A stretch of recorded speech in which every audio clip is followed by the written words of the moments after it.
small round table chomping on the strawberry Pop-Tart. Various sprinkle canisters and bowls of frosting and bits of the cookies she'd ruined in her haste to finish the task still littered the entire surface. But she would have to clean up this mess later. "Of course you're going to school." Melody couldn't shake the gnawing heartache as easily as she shook the cookie crumbs from her lap when she stood. "I just have to get—" Her gaze landed on the oven clock. 8 o'clock?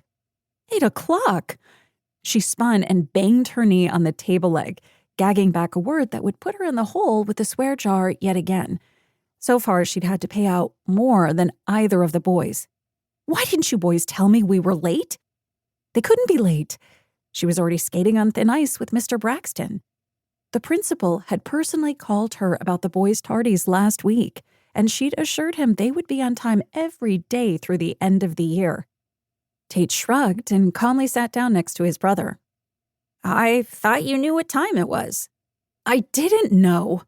She flailed around the cramped kitchen, stumbling to get the rest of the cookies packed up in the box she'd set out on the counter last night before apparently passing out face down in a pile of frosting. "Get your backpacks ready," she called on her way up the steep, narrow stairs. When she and Thomas had bought this old Victorian, the pitched roof and the wraparound front porch and the turrets had charmed her into believing it was a dream come true. But she'd lost count of how many times she'd tripped going up the ancient staircase.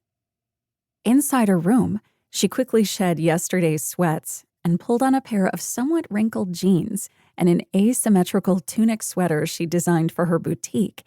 There'd be no helping her hair now, though, so she left her messy bun intact and practically skied back down the steps, gripping the railing so she didn't crash. Finn and Tate had gotten their backpacks on, but were currently playing frisbee with one of the cookies. Melody intercepted the confection mid-air and slam-dunked it into the trash can. "Get in the car, you two." Swiping the box of cookies off the counter, she managed to snatch her purse off the hook by the door and followed them into the garage, nearly tripping over Finn's bike, which lay right in her path to the driver's side. "Sorry, Mom." He aimed his repentant smile at her, batting his thick dark eyelashes for good measure, and wisely moved the bike before a word could escape her lips. The little angel.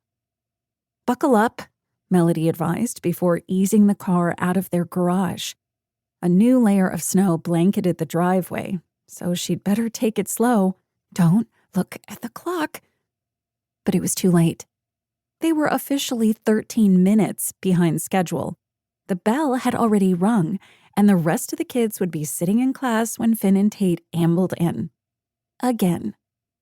"Are we going to have to go to Mr. Braxton's office?" Tate uttered a heavy sigh. "We were already in there 4 times last week." "Yes, I'm aware."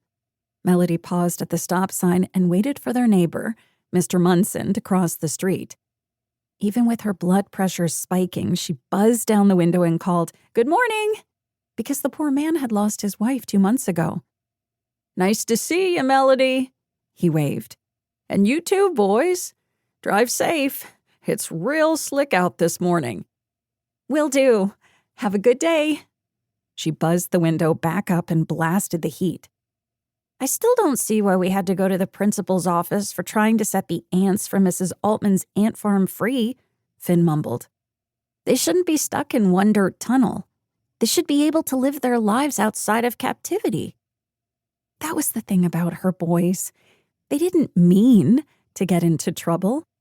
It was like she told Mr. Braxton on more than one occasion. They were spirited and curious and busy, but they were also respectful kids, and they listened to authority. For the most part, anyway.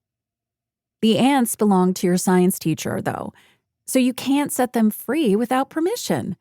She shot a stern glance into the rearview mirror. "And can we make a pact? How about we refrain from any more visits to the principal's office for the rest of the year?" After today, that would be the best Christmas gift she'd ever gotten. Lately, she'd spent entirely too much time with Mr. Braxton. Seriously, she hadn't received this many lectures since she'd been 10 years old. She and the principal were roughly the same age, so she'd heard, but every